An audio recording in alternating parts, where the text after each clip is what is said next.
बिस्मिल्लाहिर्रहमानिर्रहीम। अस्सलाम वालेकुम दोस्तों, आज मैं आपके लिए लेके हाजिर हुई हूँ। अल्लाह पर भरोसा रखने वालों को कभी इंसानों के सामने हाथ नहीं फैलाने पड़ते।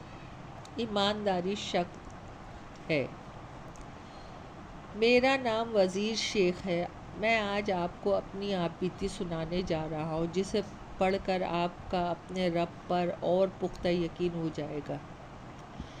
ये 1988 की बात है। इस वक्त कराची के हालात बेहद ख़राब हुआ करते थे।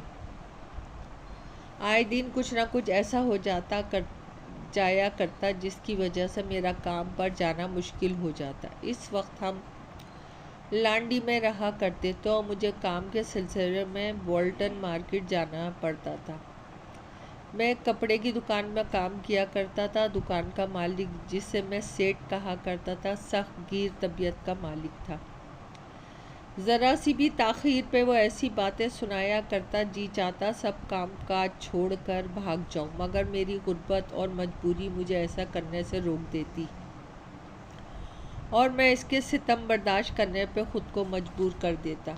मेरे घर के हालात बहुत ख़राब थे। वालिद जिस मिल में मजदूरी किया करते थे, छांटी के दौरान इनको फारिग कर दिया गया। अब मेरा बड़ा भाई और मैं ही घर की कफ़ील थे।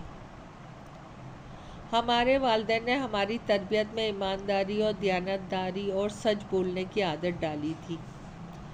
यही वजह थी कि गुर्बत के बावजूद किसी भी चीज़ की चाह कितनी ही ज़रूरत पड़ जाए, चाहे हमारे सामने सोने जौहरात रख दिए जाएं, हम उनकी तरफ आंख उठाकर भी नहीं देखते थे। यही वजह थी कि सेठ को मुझ पर मुकम्मल एतमाद और भरोसा था। सेठ की सितम ज़रीफ़ियों से तंग आके मैंने वो नौकरी ही छोड़ दी, मगर इतनी आसानी से दोबारा नौकरी मिलना मुश्किल था। घर के हालात मेरे सामने थे, जिन्हें देखकर मैं अंदर ही अंदर कुड़ता रहता। मेरी अम्मी घर में कागज़ के लिफाफे बनाया करती थी, जिनसे कुछ पैसे मिलते, मैं वो भी नाकाफ़ी होते। एक दिन घर में खाने को कुछ ना था। जो कुछ था वो छोटे बहन भाई यों को खिला के सुला दिया गया था। मैं घर से बाहर निकल आया। सर्दियों के दिन थे। मैं चलते चलते सड़क पर आ गया। इतनी सर्दी में लोग अपने अपने घरों के नर्म व गर्म बिस्तर में घुसे सर्दी के मज़े ले रहे होते थे, जबकि मैं हालात का सताया खाली पेट सड़क पर मटर गश्त कर रहा था।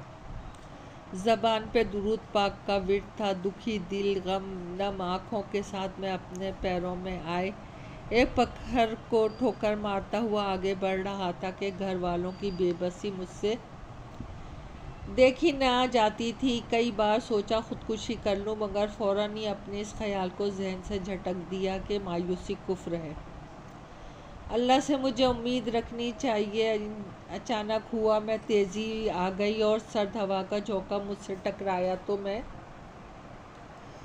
थर थर काँप के रह गया। मेरी बोसीदा जैकेट सर्दी को कम करने में नाकाफ़ी साबित हो रही थी। मैंने अपने हाथ सीने पे बांध लिए। कहीं मेरी नज़र पैरों की तरफ पड़ी। मेरे कदमों के कुछ फासले पे 100 का नोट पड़ा हुआ था।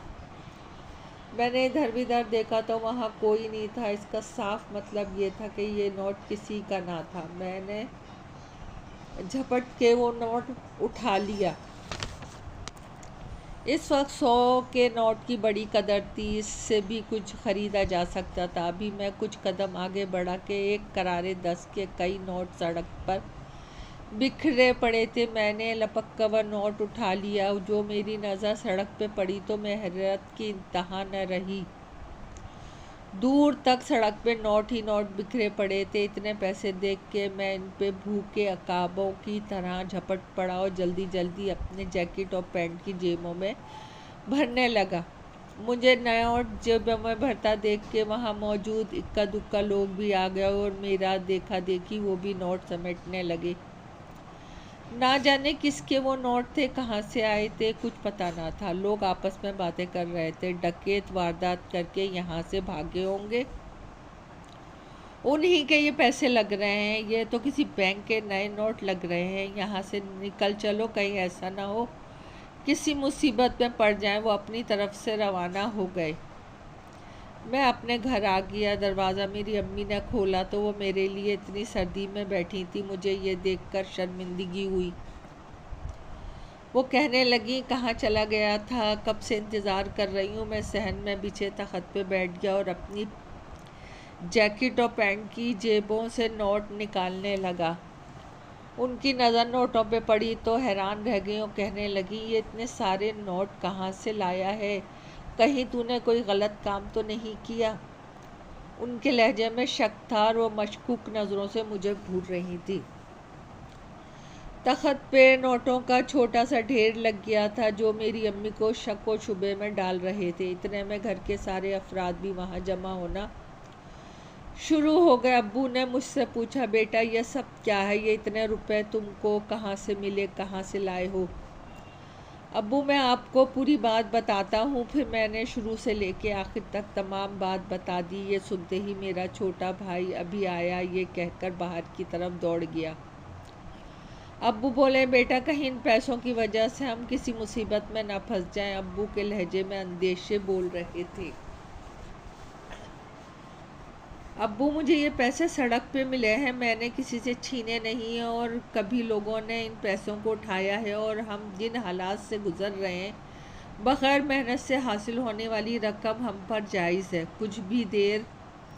कुछ ही देर बाद मेरा भाई मुंह लटकाए वापस आ गया कि वहाँ तो कुछ भी नहीं है। अम्मी ने कहा, छोड़ो इन बातों को बेटा, ये कुछ सामान है, पहले वो ला दो। इस दिन हमने पेट भरकर खाना खाया और खुदा का शुक्र अदा किया कि हमें जितना चाहिए था इतना मिल गया। मेरी ईमानदारी और एतमाद को देखते हुए सेठ ने मुझे दोबारा बुलवाया था, मगर मैंने माजरत कर ली और दूसरी दुकान पे जाने लगा। वक्त गुजरता रहा और इस दौरान मेरी बहन का रिश्ता तय हो गया और घर में इसकी शादी की तैयारियों के लिए पैसे दरकार थे। ये 2000 की बात है। इस वक्त खाने पे पाबंदी थी। लोग रेफ्रेशमेंट से मेहमानों की तवाज़ो करके शादी निपटा दिया करते थे, यानी कोल्ड ड्रिंक या चाय कॉफ़ी पर। लेकिन फिर भी लेन देन, फर्नीचर, दूल्हा वालों के खाने का बंदोबस्त करना था, जो कि मेरे बड़े भाई के ज़िम्मे था, और मेरे हिस्से में फ़र्नीचर का इंतज़ाम करना था। जब मैंने फ़र्नीचर का मालूम किया तो मेरी पहुंच से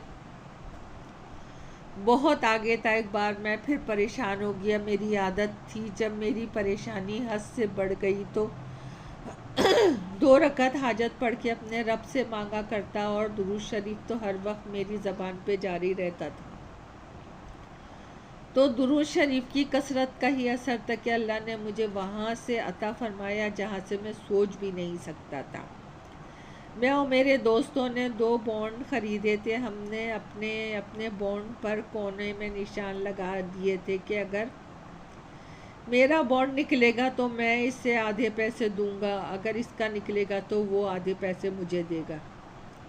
इत्तिफाक देखें कि मेरा 2.5 लाख का प्राइस बॉन्ड निकल आया। मैं बेहद खुश था। मेरे रब ने मुझे किसी तरह नवाजा था, इस पर मैं अपने रब का शुक्रगुजार था। ये दूसरी बार मेरे रब ने मेरी गैब से मदद की थी। मैं हस्बे वादा आधे पैसे अपने दोस्त को दिए और बाकी पैसों से 70,000 का फर्नीचर लेने के बाद बाकी पैसे घर में अपनी वालदा के हाथ पे रख दिए। यूँ मेरी बहन की शादी बड़ी खुश असलूबी से अंजाम पा गई। इस वक्त से लेके अब तक मेरा अकीदा है कि दुरूद पाक की कसरत से आपकी बड़ी से बड़ी परेशानी टल जाती है और अल्लाह ताला गैब से मदद फरमाता है। इससे बढ़कर अल्लाह ताला की ज़ात पर मुकम्मल यकीन होना ज़रूरी है। इस पर यकीन ही आपकी ज़िंदगी में कामयाबी की ज़मानत है। साथ में ईमानदारी भी शर्त है। दोस्तों, कहानी पसंद आई हो तो लाइक और सब्सक्राइब कीजिए। आपकी दुआओं की तलबगार।